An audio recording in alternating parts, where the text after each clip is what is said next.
Yo, what's going on, guys? It's Schools here, and happy Tuesday. Welcome to your favorite part of the day, Tip Video Tuesday.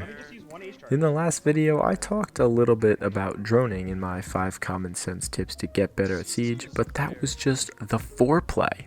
Okay, this is the real deal. This is the full, in-depth, only droning guide you will ever need.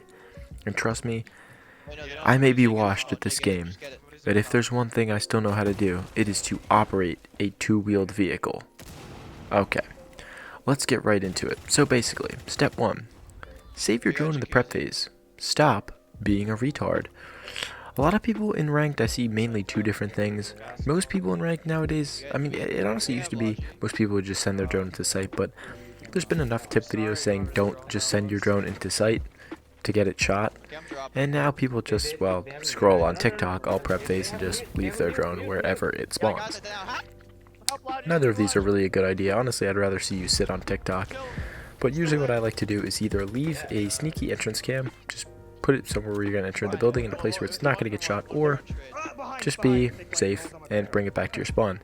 Now, once you bring this cam back to your spawn, a lot of times what I like to do is spectate other people's drones who are driving it into the building or into this site itself, and give you some intel about what the enemy team is doing without risking your own drone. A lot of times, especially in solo queue, your teammates won't be giving you that much comms in prep phase, so it can help to get that little bit of extra info from your teammates. Step 2, drone rooms ahead of you in reasonable increments. A lot of you dumbasses, especially those of you who don't like to follow my tips in the last video, will try to drone 4 or 5 rooms ahead when trying to solo enter on the other side of the map. This is a bad idea, because as soon as you drone those 4 or 5 rooms, you bet your ass is going to get unlucky and someone's going to run back into those rooms as soon as you get off the drone. So just don't do that. Either drone in your teammates who are entering for you, which will help, or if you have to drone for yourself, only go a couple rooms ahead to keep the chances of someone taking the space that you just droned as small as possible. And when you're running into the rooms that you just entered, keep your crosshair up anyway, just in case you might get a lucky pick. Step 3, be aware of where you leave your cams when you get off drone. If you take anything away from this video, this is the one thing that most people fuck up. A lot of people will just get off their drones in the most useless spots. Once they drone the rooms they want to drone, they just get off their drone. And this is not good because, number one, it kind of wastes the drone. If someone's dead or after you get off the drone, it's really not doing anything good. And number 2, a lot of times you'll just forget where you leave them, and when you want to use them later in the round, they're just going to be doing nothing, and you have no access to any good information because of them. So either leave them in a place that sees some important part of the map, or leave it as a flank cam, or just put it somewhere where you know you're going to be able to pick it up. Always make sure that after you use your drones, if they haven't gotten shot, put them in a place where you can make use of them later in the round, or your dead teammates can. Step 4, actively check if you have a flank cam covering your flank. A lot of times in rank, people will make bullshit complaints like, why isn't there a flank drone? Or, why was no one watching flank? This is a bullshit excuse. Your randoms are not going to set up flank cams. Your randoms are not going to check the flank for you. Hell, your randoms probably aren't even going to watch a flank cam even if you put it. So make sure you have a flank cam. If you do, tell someone to watch it for you. And if you don't, put a cam there and then tell people to watch it for you. This is the only good way to get people to cover your flank for you, because most times if you ask, people will watch your flank cam.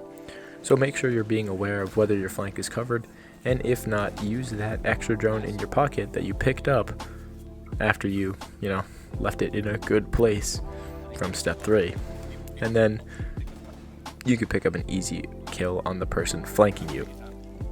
Step 5, and the final tip I have for you: if you still have an extra drone alive later in the round, obviously make sure to do step 4, check if you have a flank cam covering your flank, but if that is all covered, use a drone late in the round to drone site. I cannot tell you how valuable this is, because a lot of times later in the round, the positions that defenders are in, they're stuck there. They're getting pinned down from 1 or 2 angles from outside the site that make them stuck in whatever spot they are. So if you figure out where they are, this is absolutely critical information for your execute, and it'll win you so many rounds, because a lot of times when you're pushing in late, you don't know where the defenders are. So getting that extra intel will give you a huge advantage in the late round. So now that we've covered every part of the round, that's basically it for your droning guide. I really can't say too much more that people don't already do. Obviously, just make sure you're using your drones and you're thinking about the way you use your drones, and that really just encompasses all 5 of those steps or tips or whatever you want to call them. As long as you're thinking about where you're using your drone, when you're using your drone, and how you're using it, you should be pretty much fine. And like I said, yeah, just do a good job droning. So thank you guys for watching. Make sure to check in again next Tuesday for the next tip video. I got some bangers cooking up for you guys. So I'll see y'all in the next one. Peace.